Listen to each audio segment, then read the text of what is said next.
موسیٰ علیہ السلام کی قوم نے پوچھا آپ کا رب سوتا ہے؟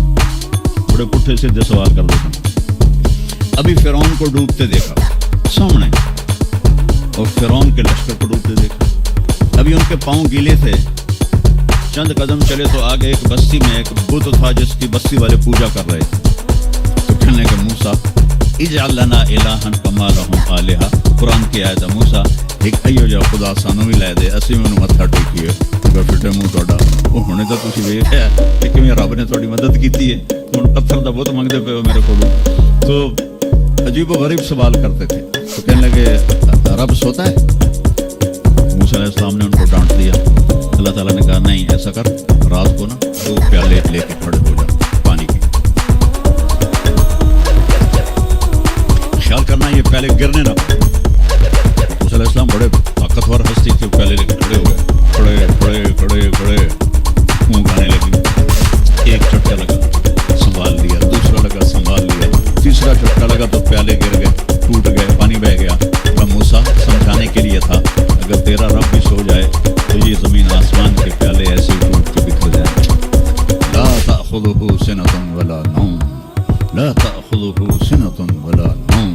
نہ وہ سوتا ہے, نہ وہ اونگتا ہے, نہ وہ کھاتا ہے, نہ وہ پیتا ہے, نہ وہ روتا ہے, نہ وہ حاجت مند ہے, نہ اس کی کوئی عمر گزرتی ہے. وہ ہر قسم کے رنگ و روپ سے پاک ہے, ہر قسم کے زمان و مکان سے پاک ہے, ہر قسم کی حاجات سے پاک ہے. سب کو دیتا ہے, لینے سے پاک ہے, سب کو کھلاتا ہے, کھانے سے پاک ہے, سب کو مارتا ہے, مرنے سے پاک ہے, سب کو سلاتا ہے, سونے سے پاک ہے. سب پر حاوی ہے, کوئی اس پر حاوی نہیں, سب کے اوپر چھایا ہوا ہے, کوئی اس پہ چھایا ہوا نہیں. یہ ہمارے اوپر ہمارے نبی کا احسان ہے کہ اس کائنات کا بنانے والا ایک اللہ ہے, ایک صمد احد, لم یلد ولم یولد ولم یکن له کفوا احد. الحمد للہ الذی بعث فی الأمیین رسولا منهم یتلو علیہم آیاتہ ویزکیہم. عزیز طلبہ و طالبات, آپ بہت کچھ یہاں پڑھ رہے ہیں اور ساری نسل ہماری یونیورسٹیز میں پڑھ رہی ہے. چند ایک ایسے سوال ہیں جن کا جواب دنیا کی کسی یونیورسٹی کے پاس کوئی نہیں, اور بڑے سے بڑے اسکالر بھی اپنے علم سے اس کا جواب دینے میں بالکل انگوٹھا چاپ ہے کہ اس کائنات کو کس نے بنایا. اس سوال کا جواب دنیا کے کسی علم میں نہیں. ہم تو شکر مسلمان ہیں تو ہمیں ماں باپ کی گود سے ہی اللہ کا تعارف ہو گیا. بہت پرانی بات ہے, ایک شیخ سلواٹین یہاں ملا تھا, رائمنڈ میں آیا ہوا تھا. میں نے اس سے پوچھا کہ اس کائنات کا بنانے والا کون ہے, پتہ ہے؟ کہنے لگا اسی کو ڈھونڈنے نکلا ہوں, ابھی تک تو کوئی پتہ نہیں. دوسرا سوال ہے کہ اس نے یہ کائنات بنائی کیوں, وہ ہے کون؟ پھر اس نے یہ کائنات بنائی کیوں ہے, اس کا جواب بھی آپ کے پاس کوئی نہیں, کسی کے پاس بھی نہیں. پھر تیسرا سوال ہے میں کیوں پیدا ہوں. میں نے کوئی اپلیکیشن دی تھی, ان بچیوں نے کوئی درخواست دی تھی کہ ہم نے لڑکی پیدا ہونا, یا ان بچوں نے کوئی درخواست دی تھی کہ ہم نے لڑکا پیدا ہونا. یہ عورت بن رہی ہے, یہ مرد بن رہا ہے, یہ دیہاتی ہے, یہ شہری ہے, اور 7 ارب انسان ہیں, سب کی شکلیں مختلف ہیں, آنکھوں کا رنگ مختلف ہے, انگلیوں کے پوروں پر چھپا ہوا پرنٹ مختلف ہے. 7 ارب انسانوں میں سے کسی کا یہ پرنٹ کسی کے ساتھ نہیں ملتا. ایسا باریک بین کون خالق ہے جس نے, ہم روشنی میں چیز بناتے ہیں اور اللہ تعالیٰ ماں کے پیٹ کے اندھیروں میں بناتا ہے. یخلقکم فی بطون امہاتکم خلقا من بعد خلق فی ظلمات 3. پھر موت کیا چیز, تم مر جاتے. پیدا ہونے کی درخواست نہیں دی تھی, پیدا کر دیا. کیوں پیدا کیا پتہ کوئی نہیں. اب مرنا نہیں چاہتے, کہ دائیں بائیں موت کے حملے ہو رہے ہیں، ایک دن مجھ پر بھی ہو جائے گا، آپ پر بھی ہو جائے گا، اور ہم ایک ماضی کی پوری بسری داستان بن جائیں گے۔ تم مرتے کیوں ہیں؟ پھر کوئی جلا دیتا ہے، کوئی بہا دیتا ہے، کوئی مٹی میں ملا دیتا ہے، کوئی پرندوں کے سپرد کر دیتا ہے، پارسی وہ اوپر رکھ دیتے ہیں، گدھ آ کے کھا جاتے ہیں۔ تو یہ موت کیا چیز ہے؟ تھوڑا شروع میں میڈیکل میں نے شروع کیا تھا، تو پھر اللہ نے میرا راستہ بدل دیا۔ تو موت کیا چیز ہے؟ میڈیکل سائنس میں اس کے 200 جواب ہیں، 200، اور ایک بھی صحیح نہیں، سارے غلط ہیں، کیونکہ وہ انسانی عقل سے نہیں پہنچ سکتے۔ پھر موت کے بعد کچھ ہے یا مر گئے اور مٹی ہو گئے؟ یہ چند سوال میں نے آپ کے سامنے رکھے ہیں، اور پوری دنیا کے انسانوں کو چیلنج ہے کہ اپنے علم سے جواب دو، کسی کے پاس اس کا جواب نہیں۔ نیوٹن نے یہ کہا تھا کہ اس کائنات کو 4 فورسز چلا رہی ہیں۔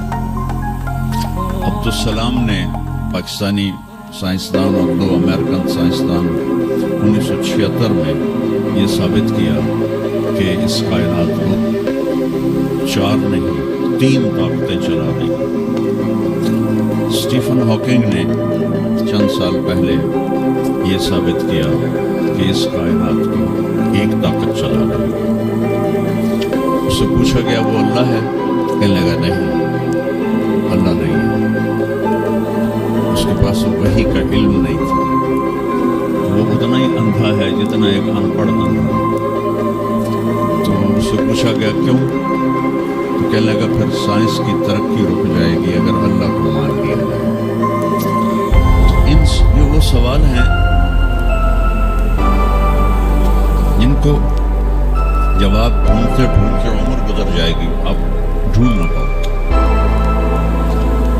اس لیے ایک بہت بڑا طبقہ ہے جو کہتا ہے اللہ ہے ہی کوئی، یہ سب کچھ آپ ہی بن گیا، اپنے آپ ہی بن گیا۔ عبدالخالق صاحب نے تو کچھ بھی نہیں کیا، مستریوں نے بھی کچھ نہیں کیا، یہ ہال اپنے آپ ہی کھڑا ہو گیا، اور کرسیاں بھی اپنے آپ بچھ گئی۔ ایسی بیوقوفوں والی سوچ بھی غلط قابل تعریف ہے۔ علامہ اقبال نے فرمایا تھا ہیچ چیزیں خود بخود چیزیں نشد، ہیچ آہن خنجر تیغ نشد، ہیچ حلوائی نشد استاذ کار، تا غلام شکر ریز نشد، مولوی ہرگز نشد مولا علم، تا غلام شمس تبریز نشد۔ اسی دہریت کو، ایتھیسٹ کو یہ ایڈریس کیا ہے کہ کوئی چیز خود بخود نہیں بنتی۔ کبھی دیکھا ہے کہ ہیچ آہن خنجر تیغ نشد، لوہے کا ٹکڑا بڑا ہو اور 1000 سال کے بعد وہ اچانک تلوار میں تبدیل ہو گیا، چھری میں تبدیل ہو گیا، خنجر میں تبدیل ہو گیا؟ کبھی دیکھا ہے؟ نہیں ہوتا ایسے۔ کوئی حلوائی اس وقت تک مٹھائی بنا نہیں سکتا جب تک کسی استاد کے پاس بیٹھ کر لڈو کو گول کرنا نہ سیکھے، اور مولوی روم، مولانا روم نہیں بن سکتے جب تک شمس تبریز جیسی شخصیت کی صحبت حاصل نہ ہو۔ میں دونوں کے مزار پہ گیا ہوں، ترکی میں دنیا میں دونوں حضرات دفن ہیں، پیر بھی مرید بھی۔ مولانا روم کو آج شاید کوئی دھرتی پہ جانتا بھی نہ، اور میں اس یونیورسٹی میں ان کا نام بھی نہ لیتا۔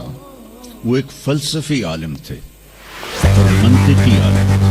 وہ دور تھا فلسفہ اور منطق کا، مسلمانوں نے قرآن و حدیث کا علم بہت سے پشت کر دیا تھا، اور جو فلسفہ اور منطق کے عالم ہوتے تھے وہ بادشاہوں کے دربار میں بڑی جگہ پاتے تھے۔ تو ان کے سامنے کتابوں کا ڈھیر تھا، اور ادھر طالب علم بیٹھے تھے، انہیں وہ پڑھا رہے تھے، اور یہ کتابیں کلمی نسخے تھے، ہاتھ سے لکھے ہوئے۔ تو شمس تبریز رحمہ اللہ مسجد میں داخل ہوئے ننگے پاؤں، اور سفر کے آثار کبڑی پر بھی کپڑے تو وہ بڑی سادگی سے پوچھتے ہیں مولانا یہ چیز یہ کیا ہے؟ کتابوں پڑھ گئے تو نے اس کو یوں دیکھا تو پڑھ جائے چٹپیروں میں کی جواب کہنے لگے کہ ہاں است کہ تو نمی تھا میرے پیارے یہ وہ ہے جو تو نہیں جانتا. تو ایک دم آگے بڑھے کتابوں کو یوں دھکا دیا ساتھ ہی تالاب ساری کتابیں تالاب میں چلی. اب نیا پرنٹ نکالنا آج کل تو کوئی مشکل نہیں ہے کوئی پریشانی کی بات نہیں نیا پرنٹ مل جائے گا. جس نے ہاتھ سے سینکڑوں کتابیں لکھی ان کو تیرا گھوڑا اور کوئی ان پڑھ بندہ تو میری حیاتی برباد کر دی نامراد ہونا میں دوبارہ کتوں لکھ کے لیا. وہ مسکرایا حوض میں چھلانگ لگائی اور ایک ایک کر کے ہر کتاب خشک ان کے سامنے رکھتے خشک اس سے مٹی نکلتی سامنے رکھتے گئے پورا ان کا جو ان کی لائبریری تھی وہ پانی سے خشک نکال کر ان کے سامنے رکھتے. ملا جی کی باری آ گئی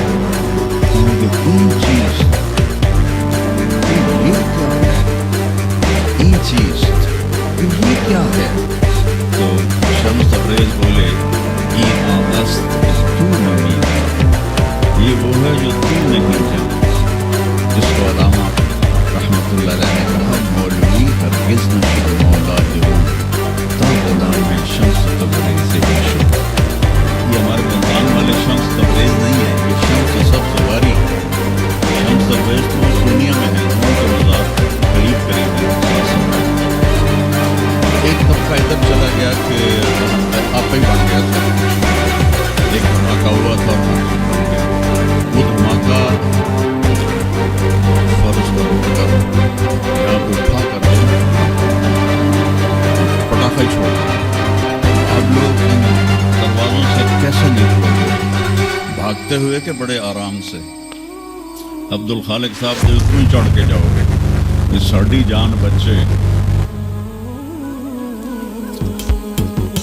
اور اگر میں یوں کہوں کہ گندم کا ڈھیر پڑا تھا اس میں دھماکہ ہوا اور گندم اڑتی ہوئی بوریوں میں جا کے فکس ہو گئی اور بوریاں سل گئیں اور ٹرک پہ چڑھ گئیں اور منڈی میں جا کے بک گئیں تو تھی دو جتیاں مار کے میں نے باہر کر دیں.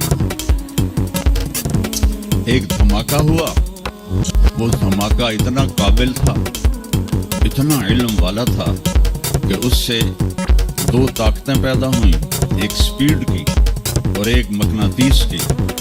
تو اگر سپیڈ اور مقناطیس کی طاقت میں ایکوالٹی نہ ہوتی اور 1/10 خرب سیکنڈ ایک آسٹریلین سائنسدان کی بات میں بتا رہا ہوں ایک سیکنڈ کے تو 100 سے زیادہ حصے ہو نہیں سکتے لیکن انہوں نے کہا فرض کرو اگر ایک سیکنڈ کے 1/10 خرب حصے ہوں وہ 1/10 خرب حصے میں اگر تھوڑا سا رفتار اور مقناطیس کی طاقت میں فرق آ جاتا تو ساری کائنات ٹکرا جاتی. لیکن یہ اتنی سمجھدار اتنی اعلیٰ پڑھی لکھی کائنات ہے کہ نہ رفتار زیادہ ہوئی کہ پھیل کے فنا ہو جائے نہ مقناطیس زیادہ ہوا کہ سپیڑ کے پھر زیرو کر دے. تو اس بیلنس کو خود بخود قائم ہو جانا اس تو بڑا کملا کوئی نہیں بے وقوف کوئی نہیں. کیونکہ سورج کا بھی ایک سسٹم بن گیا چاند کا بھی بن گیا گلیکسی کا بھی بن اور اپنا آپ چلے جا رہے ہیں ایسے ہی رہیں گے ہمیشہ رہیں گے. کچھ کہتے ہیں فنا ہو جائیں گے. یہاں انسان جاہل ہے.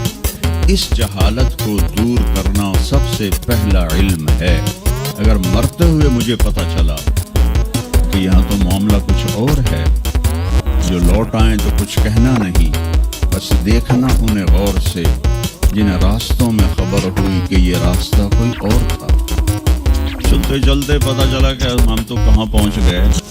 تو اس وقت تو پھر رب ارجعون کے نعرے قرآن کہہ رہا ہے کہیں گے رب ارجعون یا اللہ واپس کر دے لعلی اعمل صالحا میں بڑے اچھے کام کروں گا. اللہ نے کہا کلا اب نہیں ہو سکتا ہے. تو نبی جو آتا ہے 1,24,000 نبی یہ علم لے کر آتے ہیں اور وہ انسانوں کی اس جہالت کو دور کرتے ہیں.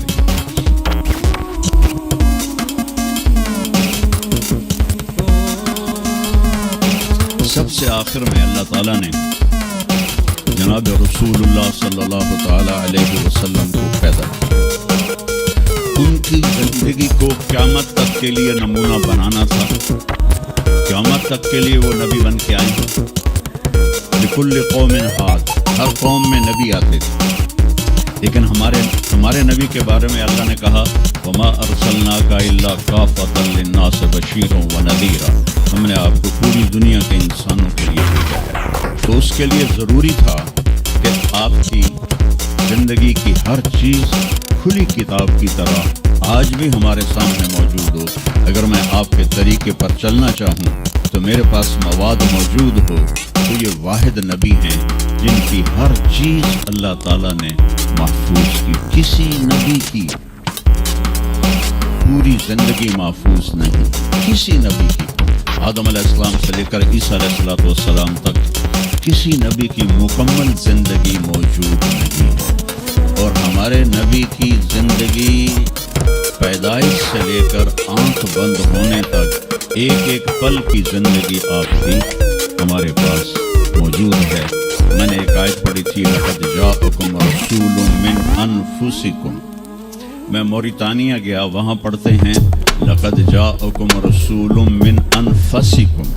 موریتانیہ ویسے تو افریقہ میں ہے لیکن عرب ملک ہے، وہاں سارے یمنی عرب رہتے ہیں سارے. اور پورے موریتانیہ میں آپ حیران ہوں گے ایک بھی بے نمازی نہیں. پورے موریتانیہ میں ایک لڑکا لڑکی مرد عورت بے نمازی نہیں. اور صومالیہ میں گیا، ایک بچہ بچی مرد عورت بے نمازی. ہمارے بچے اب لوگ کالج جاتے ہو تو موبائل آپ کے ہاتھ میں ہوتے ہیں، بس میں بیٹھو یا گاڑی میں بیٹھو موبائل پہ آپ کی نظر ہوتی ہے. تو میں چونکہ 2 دفعہ گیا ہوں صومالیہ 2 دفعہ، تو وہ بچے جب صبح جا رہے ہوتے ہیں اسکول تو ان کے ہاتھوں میں قرآن ہوتے ہیں اور وہ قرآن پڑھتے جا رہے ہیں. کوئی میچ ہی نہیں، ایسی خوبصورت زندگی ہوتی. تو آدم سے عیسیٰ علیہ السلام تک کسی نبی کی مکمل 25 نبیوں کے نام قرآن میں ہیں. 25 آئے تو 1,24,000. 1,24,000 میں 5 نبی سب سے بڑے، نوح علیہ السلام، ابراہیم علیہ السلام، موسیٰ علیہ السلام، عیسیٰ علیہ السلام اور محمد علیہ السلام. یہ 5 نبی اولو العزم کہلاتے ہیں. یہ سب سے بڑے رسول ہیں، سب سے بڑے رسول. لیکن زندگی صرف ہمارے نبی کی. من انفسکم میں اشارہ ہے آپ کی خاندانی وجاہت کی طرف کہ آپ بنو ہاشم سے ہیں جو سب سے عالی خاندان ہے، اور آپ کا نسب آدم علیہ السلام تک محفوظ ہے. بے داغ نسب ہے. آپ نے فرمایا میں اپنے باپ، جتنے بھی میرے پیچھے باپ ہیں، کسی میرے باپ سے زنا ثابت نہیں ہے. میرے کسی باپ نے زنا نہیں کیا ہے. یہ نسل کی حفاظت کا نظام چلایا. ایک دفعہ میں نے ملتان کی ضلع کونسل سے اپنے تلمبہ ہمارا ہوم ٹاؤن ہے تو اس کے گرد ہماری زمینیں ہیں، تو میں نے اپنے بزرگوں کے دیکھنے کے لیے نام شجرے، تو وہاں میں نے 3 لاکھ روپیہ دیکھے. تو وہ رجسٹر ہوا ہے 1874 کا رجسٹر. تو اس میں 1874 سے پہلے کا تو لکھا ہوا نہیں ہے، بعد کا لکھا ہوا ہے آخر کا. تو اس میں کوئی نام جو ہے میں کو یاد نہیں کر سکتا. اگر میرے پہ بتاتے اگر میں یاد نہیں کر سکتا تو آنے کی کوشش کی آپ کبھی اللہ نے کریں. اس میں خود دلچسپی